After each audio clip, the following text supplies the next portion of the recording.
Merci chers amis de nous accompagner aujourd'hui pour cette nouvelle émission de Tranches de Bible. Aujourd'hui, nous allons découvrir une qualité qui n'est pas tout à fait facile de foi, la patience. Et pour cela, je vous invite à découvrir un texte, l'épître de Jacques, le premier chapitre et le verset 2 à 4. Et tout de suite après, nous allons découvrir quelques explications par un professeur de théologie. Mes frères, considérez-vous comme très heureux quand vous avez à passer par toutes sortes d'épreuves. Car vous le savez, si votre foi résiste à l'épreuve, celle-ci produit la patience. Mais veillez à ce que votre patience se manifeste pleinement, afin que vous soyez parfaits et complets, qu'il ne vous manque rien.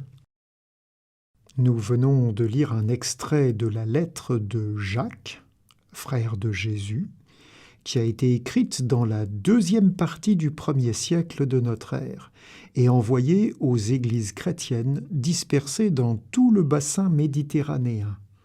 C'est une lettre remplie de conseils pratiques sur la manière de vivre la foi.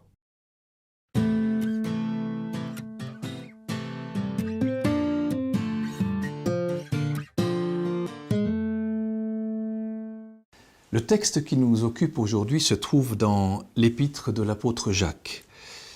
Alors il y a bien sûr un certain nombre de discussions pour savoir qui était ce Jacques et nous sommes en général d'accord de dire qu'il s'agissait d'un des frères de Jésus qui a, après la mort du Christ et son ascension, beaucoup travaillé pour la prédication, une prédication pratique comme un véritable pasteur. Et Jacques va donc insister dans son épître qu'il va écrire dans la deuxième partie du 1er siècle, il va insister sur un certain nombre de thèmes bien spécifiques de la vie de l'Église, comme par exemple la question des pauvres et des riches, comment aborder un riche et qu'est-ce que cela implique que d'être pauvre. Il va aborder beaucoup dans son texte la question des épreuves, comment surmonter les épreuves, à quoi servent les épreuves finalement et d'où viennent-elles. Il va aussi tenter de montrer que la foi n'est pas seulement une croyance intellectuelle ou rationnelle, mais c'est aussi une mise en pratique de faits et gestes quotidiens qui doivent pousser le croyant à agir à l'endroit de celui qui est en difficulté, plutôt que seulement de prier pour lui. Bref, dans sa petite lettre, il va aborder des questions de vie pratique des églises auxquelles il va écrire. Alors, ces églises, quelles sont-elles? Eh bien, elles se présentent dans le premier chapitre et le premier verset en disant « Jacques, esclave de Dieu et du Seigneur Jésus-Christ ». Et il écrit là aux 12 tribus qui sont dans la dispersion. Autrement dit, à tout le monde. C'est une épître universelle. Et son discours va être très semblable des paroles de Jésus prononcées par exemple dans le Sermon sur la montagne. On va retrouver les thèmes que je viens de signaler tout à l'heure, que Jésus avait déjà abordés d'ailleurs. Il va les reprendre et il va les développer et il va les mettre par écrit. Et dans le petit texte qui nous occupe maintenant, entre les versets 2 et les versets 4 du premier chapitre de cette épître de Jacques, il va insister sur le fait de rester joyeux malgré les épreuves auxquelles nous pouvons être confrontés. Et il dira, mes frères, considérez comme un sujet de joie complète les diverses épreuves auxquelles vous pouvez être confrontés ou que vous pouvez rencontrer. Ça peut paraître un peu paradoxal que quelqu'un, pasteur par exemple, nous invite à regarder avec beaucoup de joie les épreuves. Dans l'épreuve, plutôt, on est triste, contrit, inquiet, on se pose des questions, alors que lui dit « mais soyez plein de joie ». Alors pourquoi est-il capable de dire que dans l'épreuve, dans la séduction, dans la tentation, il faut garder le sourire? Il continue en disant « sachant que l'épreuve de votre foi produit l'endurance ». Alors voilà un élément de réponse.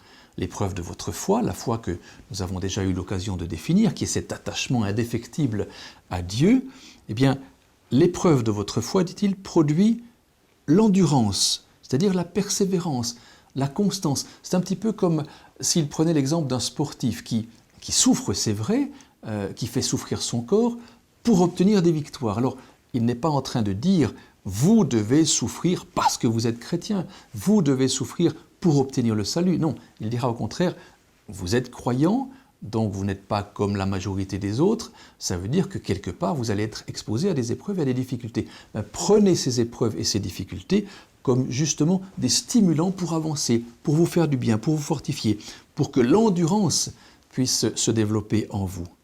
Il faut, dit-il, à la fin de cette petite partie du texte, que l'endurance accomplisse son œuvre pour que vous soyez accomplis et parfaits à tous égards et qu'il ne vous manque rien.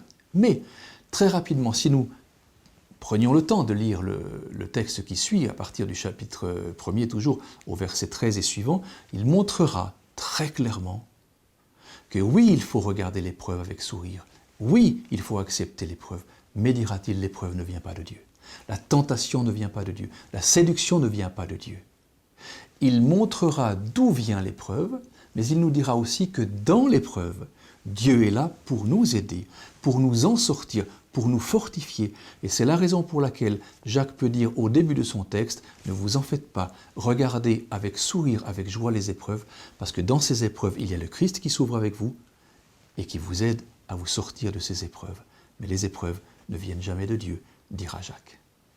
Et bon, maintenant, après ces quelques explications, nous connaissons un peu plus de ce texte de Jacques, mais aussi nous avons le plaisir d'accueillir Priscille. Priscille, comment tu vas?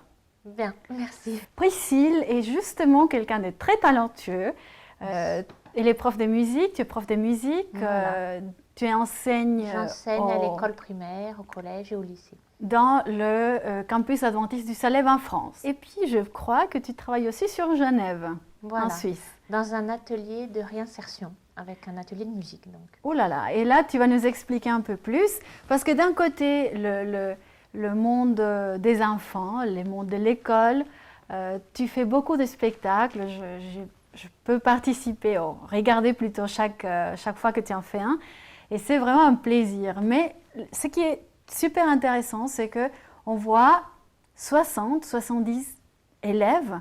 On commence par quoi? 2-3 ans? Et puis ça peut aller jusqu'à 18 ans. Et ils participent tous au même spectacle. Et là, on entre en plein pied dans le sujet de la patience. Comment tu fais pour gérer tout ce petit monde si différent? En premier, j'ai envie de dire, c'est parce que j'aime, sinon j'aurais pas la patience. C'est intéressant. J'aurais pas la patience. Je crois que quand on aime quelque chose, je peux être très Et ça, on le voit, hein. admirative d'un infirmier et lui dire mais comment tu as la patience? C'est parce que c'est ce qu'il aime, c'est ce qu'il a au fond de lui, c'est ce qu'il a envie de donner. Et tant que j'aurai aussi moi des enfants dans l'école, je suis impliquée pour eux, c'est par amour pour eux que je prends du temps, que je leur donne du temps, que je vais à leur vitesse, que je patiente, voilà. Et je pense que là, les enfants sont très reconnaissants. Oui, et puis ça me touche aussi parce qu'à chaque fois, j'y crois pas. Ce que je vois, je dis, ah, ils ont aimé, ils sont... Voilà. Ouais. Et d'un autre côté, tu dis, tu travailles dans un atelier de réinsertion. Voilà, dans un centre de réinsertion. Et dans ce centre, il y a différents ateliers pour aider des personnes, donc des adultes. Donc j'ai des gens de 18 à 60, 65. Dis donc. Et ils viennent dans ces ateliers pour apprendre à se réinsérer dans la société dans laquelle ils sont complètement exclus d'une manière ou d'une autre. Et tu le fais à travers la musique. À travers la musique, voilà. Leur redonner confiance, leur apprendre à chanter, à écouter leur voix, à être capable de faire quelque chose de leurs 10 doigts. D'accord. Et là, la patience, c'est vrai que il en faut parce que... Mais encore une fois, il n'y a rien à mon honneur parce que j'aime, sinon je ne ferais pas ça. Et comment tu fais? C'est comment le progrès? Comment tu mesures le progrès dans cet atelier de réinsertion? Alors, point de vue technique et point de vue musique et tout ça, le progrès, il est nul. Il n'y a pas de progrès. Toujours la même chose? Toujours la même chose. Je pense que d'une semaine à l'autre, je peux répéter tout le temps la même chose. Donc ça n'a peut-être même rien à voir avec la musique, en fait. La musique, c'est juste l'outil. C'est l'excuse. Voilà, c'est l'excuse. Mais derrière tout ça, des petits changements, par exemple, un jour il va venir mieux habillé que la semaine dernière. D'accord. Et voilà, donc c'est tous des petits changements, c'est en finesse. Oui, et là tu me rappelles à ce que Michel a dit il y a quelques semaines, il y a quelques émissions. Il parlait de quelque chose de durable. En ce moment-là, c'était une relation avec Dieu durable, mais là, tu me parles de quelque chose que peut-être dans l'immédiat, tu vois aucun changement, aucun progrès, musicalement parlant, mais il y a une durabilité dans le temps pour amener la personne à un meilleur état, à se sentir mieux. Oui, et souvent, c'est des gens qui sont écorchés vifs, parce que c'est des gens qui sont très souffrants. C'est vraiment le bas de la société. Et souvent, il faut longtemps pour les apprivoiser. Déjà, pour les apprivoiser. Il faut passer du temps avec eux. C'est la qualité du temps qu'on passe avec eux qui fait qu'un jour, ils vous disent un petit mot de plus. Et au bout de ce long moment, de cette longue période, il y a des gens qui n'ont pas parlé avec moi pendant 2 ans. Je n'ai pas entendu le son de leur voix. Et au bout de 2 ans, tout d'un coup, ils ont répondu oui ou non, ou un petit... Et ça aussi, c'est un travail sur le long terme. Voilà. Ce n'est pas quelque chose... Tout de suite. Voilà. Bah, tu aurais des choses à dire sur la patience. Hein. Est-ce qu'il y a un côté négatif de la patience pour toi? Parce que bon, là, on voit, tu es un exemple de quelqu'un qui a beaucoup de patience. J'aime, c'est tout. Voilà. Oui, je pense que chacun qui aime ce qu'il fait, il a autant de patience que je peux en avoir. Oui. Quelque chose de négatif? Alors, ce n'est pas négatif, c'est une question. Une question, je me demande à quel... c'est toujours une limite, mais bon, tout est toujours un peu... c'est une limite, je me demande des fois, au nom de cette patience, au nom de cette vertu de la patience, c'est-à-dire surtout la patience, quand on dit que Dieu nous demande la patience, au nom de cette patience-là, est-ce que des fois, on ne peut pas vivre une résignation ? C'est-à-dire ne pas être acteur de sa vie, mais être spectateur, attendre. Au nom de cette patience, ça nous donne une excuse pour ne pas faire, pour ne pas dire. Pour laisser faire. Voilà, on ne prend pas le taureau par les cornes, on ne fait pas parce qu'on a la patience, mais en fait, c'est pas qu'on n'a pas la patience, c'est qu'on n'ose pas, c'est qu'on se cache derrière, c'est que ça nous évite de faire... Voilà, c'est très intéressant ce que tu dis. Hein. C'est vrai, souvent on parle de la patience en tant que grande vertu, mais aussi, comme tu dis, on peut se cacher derrière elle pour justement ne pas être acteur de sa vie. C'est très intéressant ce que tu dis. Des fois, on a envie de dire, par exemple, à un ami, on le voit, il est en train d'empiler les années, puis de ne pas prendre sa vie en main, on a dit, mais vas-y, je prends patience, j'ai passé un du matin, T'es en train de...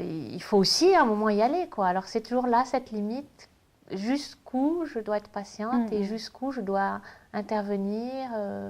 Je te remercie infiniment pour ces moments de sagesse que tu as partagés. Je te souhaite beaucoup de bonheur pour tout ce que tu fais au niveau musical et personnel, tant avec les enfants qu'avec les adultes. Merci beaucoup. Et merci, chers amis. Nous avons eu un grand plaisir aujourd'hui. J'espère que vous aussi. Et donc, à la prochaine fois, on va continuer à découvrir un peu ces fruits de l'esprit. Je vous donne rendez-vous à notre prochaine émission de Tranche de Bible. Au revoir. Merci.